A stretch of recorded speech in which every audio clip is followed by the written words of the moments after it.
Many people, especially the media at the time, often referred to Lady Diana Spencer as a commoner, an ordinary young woman who suddenly found herself entering the British royal family.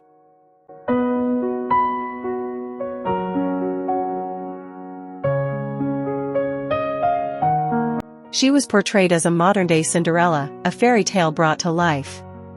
But when we look at the historical facts, that description is actually misleading. Diana was far from an ordinary girl. She was born into the Spencer family, one of the oldest and most influential aristocratic families in England.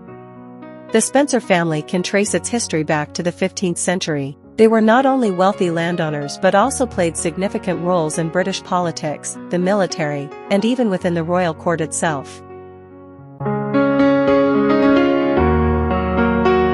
The Spencers had long-standing ties to the monarchy.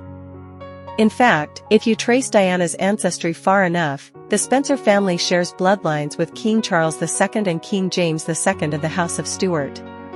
So while Diana was not born a princess, noble blood had been flowing through her family for centuries. Now let's compare that with the House of Windsor. The name Windsor sounds ancient and unmistakably royal. But in reality, it is surprisingly modern. The name was only adopted in 1917, when King George V decided to change the royal family's name from the House of Saxe-Coburg and Gotha. Why? Because the First World War was underway, and Britain was fighting Germany. The name Saxe-Coburg and Gotha was unmistakably German, and anti-German sentiment was running high across the country.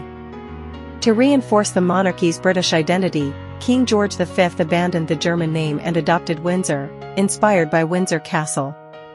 So when it comes to age and historical roots, the Spencer family had already been part of England's ancient nobility for centuries, while the name Windsor did not even exist until the early 20th century.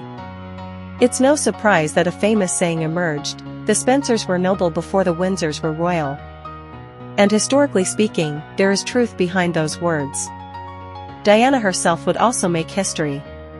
She became the first Princess of Wales in more than 300 years who was not born into a royal family.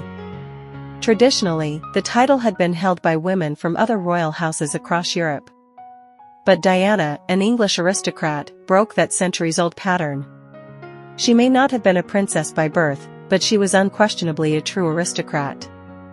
She grew up at Althorpe House, surrounded by generations of English noble heritage, with family roots that stretched back much further than the royal dynasty she would eventually marry into. So when the world called Diana a commoner, it was never entirely accurate. She was not an ordinary girl who suddenly married a prince. She was an ancient English noblewoman who married into a much newer royal dynasty. And that is the fascinating paradox of Diana. She became known as the people's princess, a woman who connected effortlessly with ordinary people from every walk of life. Yet at the same time, she carried the bloodline of one of England's oldest aristocratic families, with roots even older than the House of Windsor itself. Perhaps that is the true magic of Diana.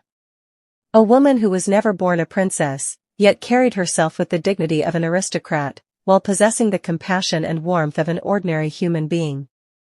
And that extraordinary combination is what made the world fall in love with her.